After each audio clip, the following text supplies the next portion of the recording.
Na história da humanidade, poucos nomes ressoam tão poderosamente quanto o de Alexandre o Grande. Um líder visionário, estrategista magistral e conquistador incansável, ele moldou o mundo antigo de maneira que seus feitos ainda são lembrados nos dias de hoje.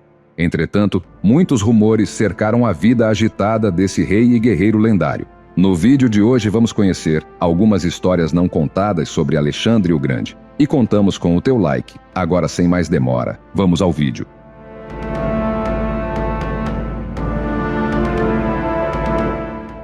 Alexandre o Grande foi um importante rei da Macedônia, tendo vivido no século IV a.C. Em apenas 33 anos de vida, ele formou um enorme império que ia do sudeste da Europa até a Índia. Por isso, ele é considerado o maior líder militar da antiguidade. A eliminação do pai de Alexandre, Filipe II, é um dos eventos mais bem documentados da história antiga, tendo ocorrido no teatro de Aegae. Quando Filipe entrou, Pausânias, supostamente um de seus amantes e guarda-costas, avançou contra ele, empunhando uma adaga que havia escondido sob sua capa. O relacionamento de ambos acabou, pois, à medida que Pausânias envelhecia, o interesse de Filipe se voltou para outros homens mais jovens. Então, o rei fez dele seu guarda-costas, mas o acordo não foi suficiente para Pausânias, e ele sentiu que estava levando a pior parte, pois agora tinha que assistir e suportar Filipe sendo romântico com outros homens e mulheres bem de perto. Porém, eliminar um rei exigia mais do que apenas ódio e ciúme. Era necessário ter motivação. E é aqui que entra em cena o filho de Filipe, Alexandre, e sua mãe, Olímpia. Entretanto, não há evidências concretas que comprovem que ela e Alexandre tenham instigado Pausânias a tirar a vida de Filipe. Há vários fatores que contribuíram para a ascensão de Alexandre ao trono. Um deles foi ter sido escolhido por seu pai como seu regente durante suas incursões na Ásia Menor. Além de sua mãe ter eliminado a esposa favorita de Filipe e seu filho recém-nascido, Antípatro, o único dos oficiais superiores de Filipe, que era próximo a Alexandre, persuadiu a Assembleia da Macedônia a proclamá-lo rei.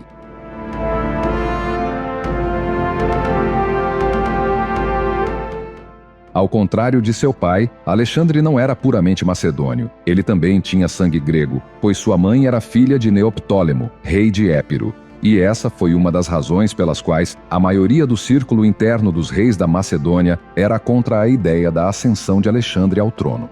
Filipe escolheu educar Alexandre de uma maneira não tradicional para um macedônio, e ele logo mostrou sinais de ser um garoto prodígio. E além de ser um músico habilidoso de lira, em vez de frequentar a Escola Real de Páginas, ele foi enviado a uma academia particular criada por Aristóteles em Miesa, a vários quilômetros de distância da corte de Pela, quando tinha 14 anos. Durante seus 3 anos de educação naquela cidade, ele estudou poesia, filosofia e literatura. Mesmo depois de se tornar rei e lançar sua campanha massiva para conquistar a Ásia, o amor dele pela filosofia e pelas artes nunca acabou. Alexandre também tinha uma corte inteira de filósofos, cientistas e escritores de história com ele durante suas campanhas militares, para que pudesse conversar com eles e discutir seus pensamentos.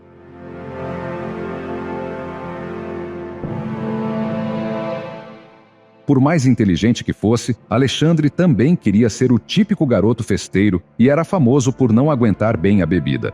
Sendo baixo, com uma altura estimada de 1,57 m, ele era conhecido por promover festas extravagantes cheias de prazeres, fervor e bebidas fermentadas. Ele costumava beber em excesso a ponto de os curandeiros em seu acampamento considerarem seu problema com álcool uma das principais possíveis causas de seu falecimento. Mesmo que ele tenha sido envenenado, foi sua fraqueza alcoólica que tornou isso possível.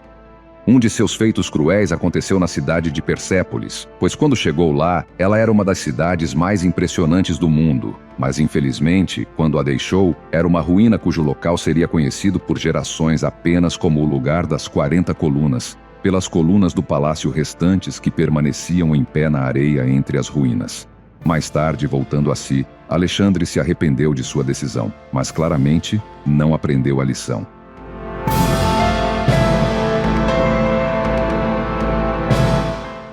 Existem poucas figuras do mundo antigo que se encaixam tão bem no mundo moderno, e Alexandre o Grande é uma delas, embora que para ele ser amplamente conhecido hoje por sua habilidade militar, é sua habilidade política que precisa ser destacada com mais frequência. Alexandre poderia marcar todas as características da lista de um político moderno bem-sucedido. Afinal, quando ele assumiu as rédeas da Macedônia de seu falecido pai, ele assumiu os planos do rei Filipe de confrontar o Império Persa. Porém, para realizar uma tarefa tão ambiciosa, Alexandre precisava do apoio de toda a Grécia, e para conseguir isso, recorreu à propaganda. Assim, ele moldou sua campanha contra o Império Aquemênida como uma retaliação patriótica pelo fracasso da Pérsia em invadir o continente grego um século antes. Com a ideia de tornar a Grécia grande novamente, ele projetou os macedônios como os salvadores do orgulho grego e mentiu que seus exércitos estavam fazendo um favor à Grécia ao invadir a Pérsia em nome dos gregos, e eles precisariam do apoio da Grécia. Quando os frígios, os nativos indo-europeus da Anatólia, ficaram sem um rei, um oráculo em Telmessos decretou que o próximo homem a entrar na cidade, dirigindo uma carroça de bois, se tornaria o rei deles. Um agricultor camponês chamado Górdio entrou na cidade em uma carroça de bois e imediatamente foi declarado rei. Em gratidão, ele dedicou a carroça de bois a Zeus e a amarrou a uma coluna no templo com um intrincado nó. Mais tarde, outra profecia declarou que qualquer homem que conseguisse desatar os nós elaborados estava destinado a se tornar governante de toda a Ásia. Foi quando Alexandre chegou e tentou desatar o nó, mas falhou.